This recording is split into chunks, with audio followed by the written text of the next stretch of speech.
Europe में Italy Pakistani students का favourite destination है और फेवरेट इसको होना भी चाहिए। वजह ये है कि ये एक ऐसा डेस्टिनेशन है जहाँ पे आप पब्लिक यूनिवर्सिटीज़ के अंदर ना सिर्फ अपनी एजुकेशन मुकम्मल कर सकते हैं बल्कि आपको स्टाइपेंड भी मिलता है।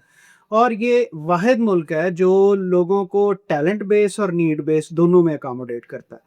और इसके फेवरेट होने के साथ-साथ इसके साथ कुछ ऐसी चीज़ें भी टैग हैं जिनको हम प्रॉपर्ली अगर अंडरस्टैंड कर लें तो हमारे लिए ये एक गोल्डन अपॉर्च्युनिटी बन सकती है और उसे हम कैश भी करा सकते हैं। इसके अंदर अब से पहले तक जो इश्यू आता था वो अपॉइंटमेंट्स का इश्यू आता था, लोगों को टाइमली अपॉइंटमेंट नहीं मिलती थी तो उनका वो जो एडमिशन होता था वो लैप्स कर जाता था, लेकिन अब ऐसा नहीं है।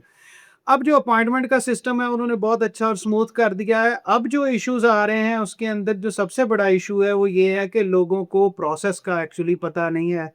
हर बंदा प्रोसेस को सिर्फ़ उतना करता है जितना उसको पता होता है। तो ये जो हम वीडियो बनाने जा रहे हैं इसमें जो हम आपको चीज़ें बताने जा रहे हैं वो ये हैं कि आपको प्रोसेस को कैसे लेके चलना है और इसके लिए किसी किस्म की कोई रॉकेट साइंस नहीं है।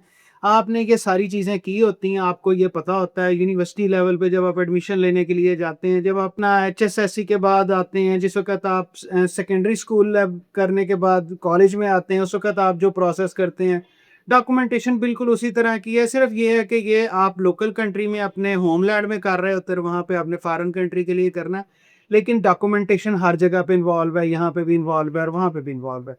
तो इस प्रोसेस को मैं आपके साथ शेयर कर रहा हूँ स्टेप बाय स्टेप। मैं इसको पूरे को मैं नहीं करूँगा, मैं इसको कोशिश करूँगा कि ब्रेक करके बनाऊँ ताकि आपको डिटेल पता लग सके हर स्टेप की। और अगर मैं इसको एक में बनाता हूँ तो ये काफ़ी बड़ी वीडियो हो जाएगी और आपका बहुत सारा टाइम ज़ाया होगा।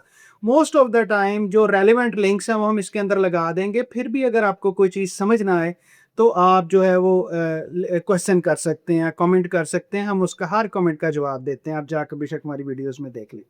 तो सबसे पहली चीज़ जो है कि इटली जो है वो ऑफ़र क्या करता है? तो इटली जो ऑफ़र करता है वो ऑफ़र करता है यूजी, पीजी और पीएचडी और दरमियान में बाज़ पोस्ट ग्रेजुएट डिप्लोमास भी वो ऑफ़र करता है, लेकिन पब्लिक यूनिवर्सिटीज़ के अंदर शायद इनकी तादाद कम है।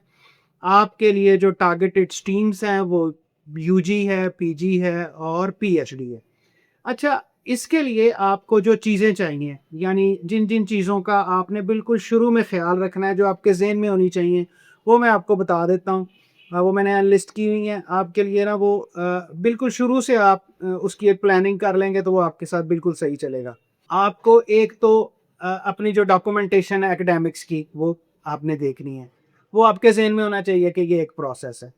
दूसरी चीज़ आपको जो चाहिए वो ये चाहिए कि आपने अपने जो डॉक्यूमेंटेशन हैं उनको अटेस्ट भी करवाना है एचईसी से, आईबीसी से और मोफा से, और आपने पोस्टाई भी करवाना है। और बात यहाँ पे ख़त्म नहीं हो जानी इटली के मामले में, आपने इसको ट्रांसलेट भी कराना है और इसका सीमिया या डव भी कराना है। तो ये ऐसी चीज़ें हैं जो आपने बिल्कुल अपने ज़हन में रखनी है, इसमें से कोई चीज़ मिस नहीं होनी चाहिए। आपने अगर इस पूरे प्रोसेस को स्मूथली लेके चलना है तो ये चीज़ें आपने बिल्कुल शुरू में जो है प्लान कर लेनी है। अब आपने आपने यूजी, पीजी और पीएचडी के लिए क्या करना है? आपने अपने लिए यूनिवर्सिटी ढूँढनी है। यूनिवर्सिटी आपने ढूँढ ली, प्रोग्राम आपने ढूँढ लिया, उसके अंदर आपने अपने आप को रजिस्टर किया जाके, प्रोग्राम के लिए आपने अप्लाई कर दिया।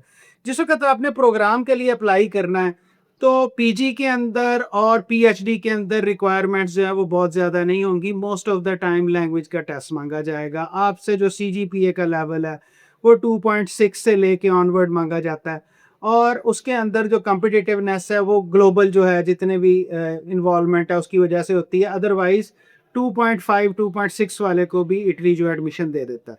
अब इससे जो अगला प्रोसेस है यूजी के लिए वो काफ़ी सारा जो है ना वो आपको देखना पड़ेगा।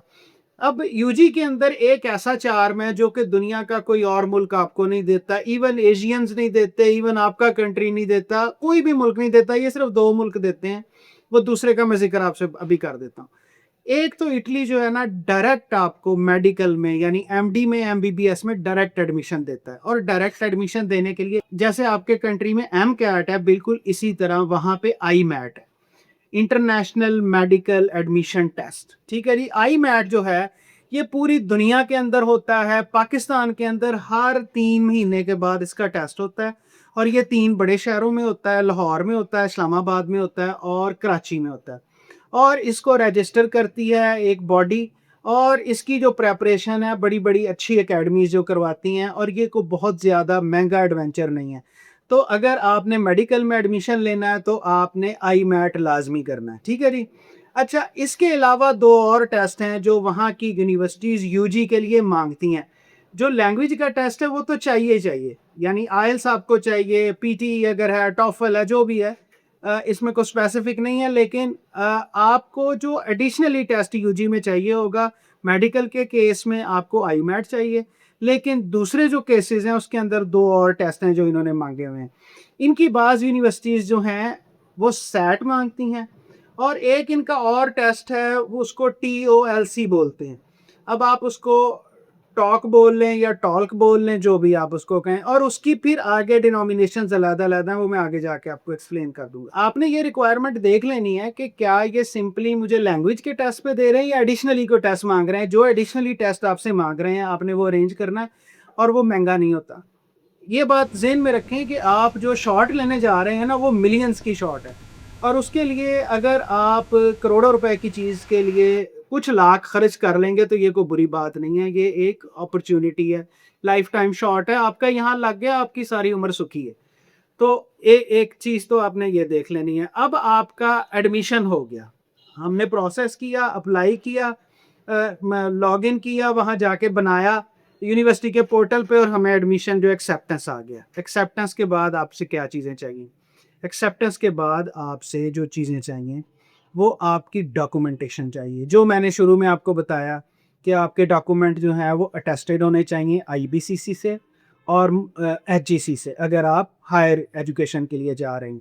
अच्छा, आपका लैंग्वेज का टेस्ट जो है वो अगर आप उनको प्रोवाइड कर दें तो भी अच्छी बात है। अदरवाइज़ अपोस्टाइल आपके डॉक्यूमेंट चाहिए, और जो और इम्पोर्टेंट चीज़ है क्या चाहिए कि आपने यूनिटैली पे जाके एनरोलमेंट करनी है, यूनिटैली के थ्रू एनरोलमेंट करनी है अपनी, और ये सारे डॉक्यूमेंट सबमिट करनी है।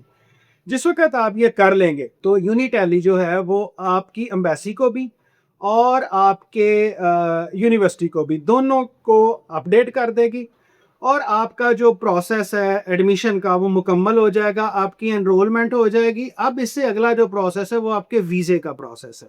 तो यहाँ तक का जो काम था ना, वो आपका एडमिशन और एडमिशन को सिक्योर करना, ये यहाँ तक मुकम्मल हो गया। ठीक है जी? तो अभी तक के लिए मैं आपसे सिर्फ थैंक यू वेरी मच कहना चाहूँगा, और अगला प्रोसेस मैं आपको अगली वीडियो में बता